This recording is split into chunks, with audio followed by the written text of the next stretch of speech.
ادا ہو کسی زبان سے حمد اس رب تعالی کی، ادا ہو کسی زبان سے۔ اعوذ باللہ من الشیطان الرجیم، بسم اللہ الرحمن الرحیم۔ قل من يرزقكم من السماء والأرض أم من يملك السمع والأبصار ومن يخرج الحي من الميت ويخرج الميت من الحي ومن يدبر الأمر فسيقولون الله فقل أفلا تتقون فذلكم الله ربكم الحق فماذا بعد الحق إلا الضلال فأنا تصرفون۔ صدق اللہ العظیم۔ محترم ناظرین صفا آن لائن، السلام علیکم ورحمۃ اللہ وبرکاتہ۔ آج آپ حضرات کے سامنے اللہ کی صفت رزاق پر گفتگو کی جائے گی۔ ادھر ایک سلسلہ بحمد اللہ شروع کیا گیا ہے جس میں صفات باری پر آپ کے سامنے گفتگو کی جائے گی۔ اس سے پہلے درس قرآن میں صفت خلق پر، اللہ خالق ہے، اس پر گفتگو کی گئی تھی، اور آج اللہ کی صفت رزاقیت پر گفتگو کی جائے گی۔ یہ آیت جو آپ کے سامنے پڑھی گئی ہے، یہ سورہ یونس کی آیت ہے۔ اس میں اللہ تعالیٰ نے فرمایا ہے کہ آپ کہہ دیجئے، پوچھئے لوگوں سے کہ تم لوگوں کو آسمانوں اور زمین سے کون رزق دے رہا ہے، اور کون ہے جو سننے اور دیکھنے کی صلاحیتوں کا مالک ہے، اور کون ہے جو مردوں سے زندوں کو نکالتا ہے یا مردہ سے زندہ کو نکالتا ہے، اور کون ہے جو مردے کو زندہ سے نکالتا ہے، اور کون ہے وہ جو اس کائنات میں تدبیر فرماتا ہے۔ تو یہ مشرکین اور کفار ضرور کہیں گے کہ وہ اللہ ہے۔ پھر ان سے کہیے کہ تم لوگ اس اللہ سے ڈرتے کیوں نہیں؟ یاد رکھو یقیناً وہی تمہارا رب ہے،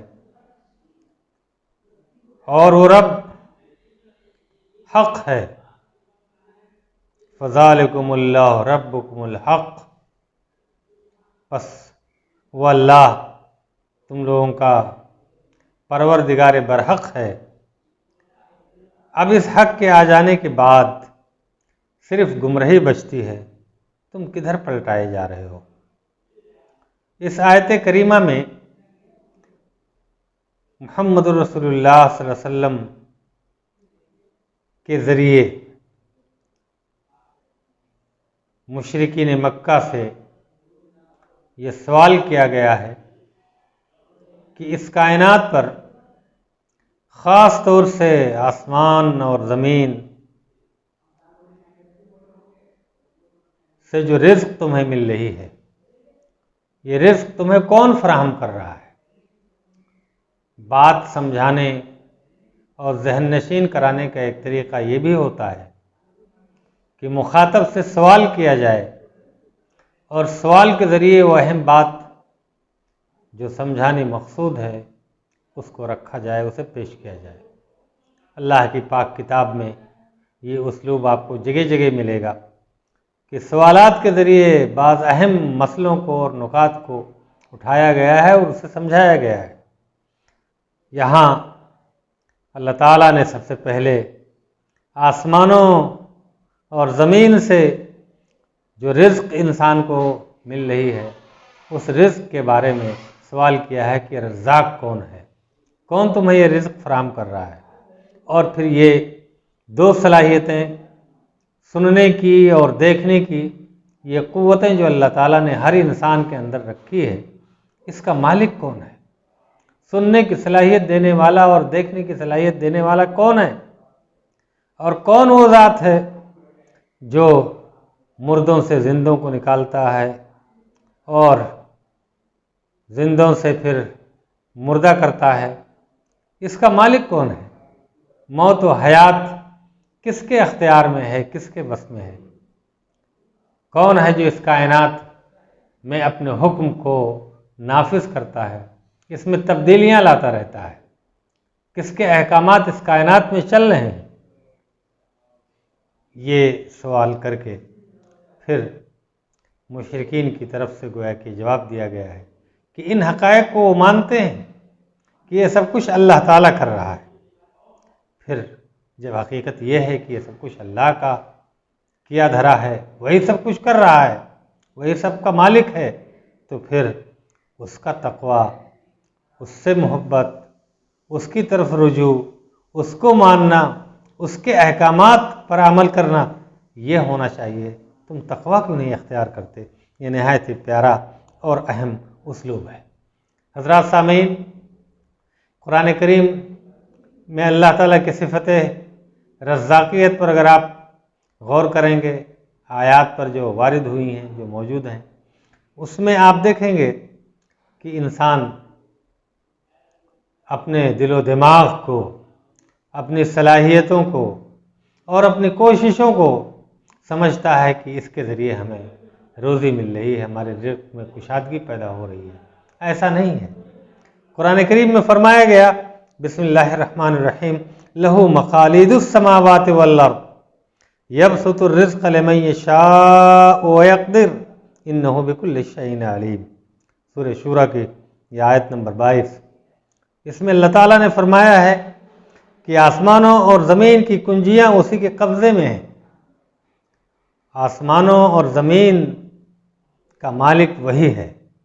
اس میں جو خزانے پائے جاتے ہیں وہ خزانے اللہ کی قدرت میں ہیں، اللہ کے اختیار میں ہیں، اللہ کے قبضے میں ہیں۔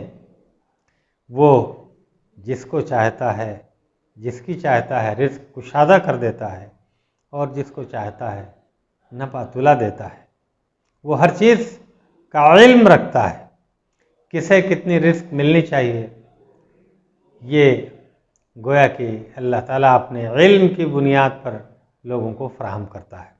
تو یہاں یہ بات بتائی گئی ہے کہ آسمانوں اور زمینوں میں جو خزانے ہیں، انسان نے بہت سارے خزانوں کو دریافت کیا ہے، خاص طور سے زمین اور زمین کے اندر سمندروں میں مختلف جگہوں پر جو خزانے مدفون ہیں انسانوں کے لیے، اللہ تعالیٰ نے انسانوں کو وہ علم اور وہ صلاحیت دی ہے کہ وہ اپنے علم اور صلاحیت کے ذریعے ان خزانوں کو دریافت کر رہے ہیں، اس کو معلوم کر رہے ہیں اور اس کو انسانوں کے لیے مفید بنا رہے ہیں۔